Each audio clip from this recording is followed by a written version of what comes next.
Channel నేనైతే ఈరోజు పచ్చి రొయ్యలు తీసుకున్నా. కేజీ రొయ్యలు తీసుకుంటే ఒక హాఫ్ కేజీ వరకు వచ్చినాయి. ఇవన్నీ క్లీన్ చేసే వరకల్లా అన్నీ నీట్గా కడిగేసి పెట్టేసిన. ఉప్పు పసుపు కొంచెం నిమ్మకాయ వేసి కడిగేసుకుంటే నీశ్వాసన అంతా పోతుంది, మంచిగా వస్తాయి, స్మెల్ రాకుండా ఉంటాయి మంచిగా నీట్గా కడిగేసుకుంటే. ఇప్పుడు ఇలా కొంచెం పసుపు కొంచెం సాల్ట్ వేసి కలిపి పెట్టేసుకోవాలి. ముందుగానే ఒక 10-20 నిమిషాలు పెట్టేసుకోవాలి. కలిపేసి వేస్తున్నాం, కొంచెం పసుపు వేస్తున్నా, వేసి ఇవన్నీ ఇట్లా మంచిగా కలపాలి. కలిపేసి పక్కన పెట్టేసుకోవాలి. ఒక 10-20 నిమిషాలు నాననియాలి ఉప్పు పసుపు వేసి. హాయ్ ఫ్రెండ్స్, ఇప్పుడైతే మనం ఫ్రాన్స్ ఫ్రై చేసుకోపోతున్నాం క్రిస్పీగా. సో ఇవైతే ఫస్ట్ మనం ఫ్రాన్స్ ఒక 300 గ్రామ్స్ తీసుకున్నాము. దీంట్లో ఆల్రెడీ పసుపు సాల్ట్ వేసి కడిగేసి పక్కన పెట్టుకున్నాను. కొద్దిగా పసుపు వేసుకుందాం, ఒక హాఫ్ స్పూన్ వరకు. తర్వాత ఒక టేబుల్ స్పూన్ మైదా పిండి, 2 టేబుల్ స్పూన్ కార్న్ఫ్లవర్.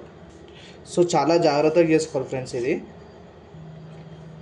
దాన్ని మంచిగా నీట్గా పల్సగా కలుపుకోవాలి ఫ్రెండ్స్. మరి ఎక్కువ గట్టిగా కాదు, మరి మొత్తం వాటర్ కాకుండా నార్మల్గా కలుపుకోవాలి.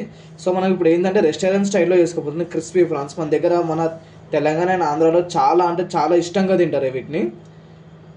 సో అందుకని చెప్పేసి నాకు కూడా ఒక ఫేవరెట్ ఫుడ్ ఐటమ్ ఇది. మా ఇంట్లో మా మమ్మీకి కూడా నాకు కూడా ఎక్కువగా తింటాం అన్నమాట.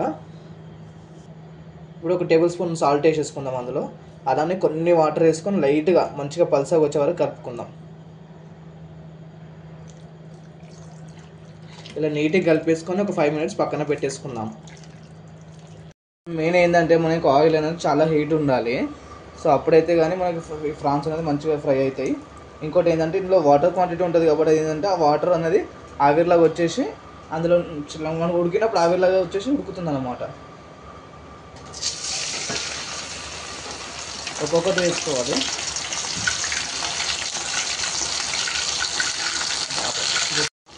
ఇప్పుడు మనం హై ఫ్లేమ్లోనే ఒక 2 మినిట్స్ వేయగానే, అంటే లైక్ ఇట్లా మనం దాన్ని ముంచొద్దు ఎప్పుడైనా సరే, కానీ హై ఫ్లేమ్లోనే ఒక 2 మినిట్స్ అలానే ఉడికించాక తర్వాత రొటేట్ చేసుకోవాలి.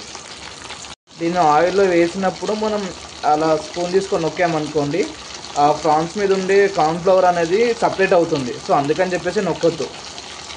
ఏంటంటే గుర్తుపెట్టుకోండి, ఇది మస్ట్ అండ్ షుడ్. ఆయిల్ అనేది ఎప్పుడైనా ఫుల్ హీట్ ఉండాలి అండ్ ఫ్లేమ్ వచ్చేసి పెద్దగానే ఉండాలి.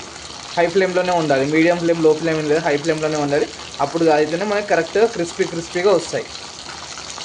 కొంచెం రొటేట్ చేసుకుంటూ ఉండాలి కిందికి మీదికి. చూస్తున్నారు మంచిగా క్రిస్పీగా అవుతుంది. అలా ఎల్లో గ్రైస్ మన దగ్గర క్రిస్పీగా రెడీ అయిపోయాయి. ఇప్పుడు తీసేద్దాం ఇందులో నుంచి. ఇప్పుడు ఒక 2 టేబుల్ స్పూన్ ఆయిల్ తీసుకుందాం. చాలా హీట్ ఉండాలి ఆయిల్.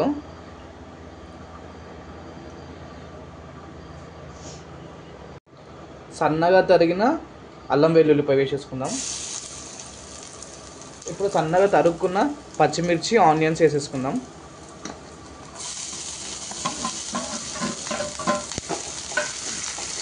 లైట్ గోల్డెన్ బ్రౌన్ వచ్చే వరకు వేయించేసుకోవాలి వీటిని.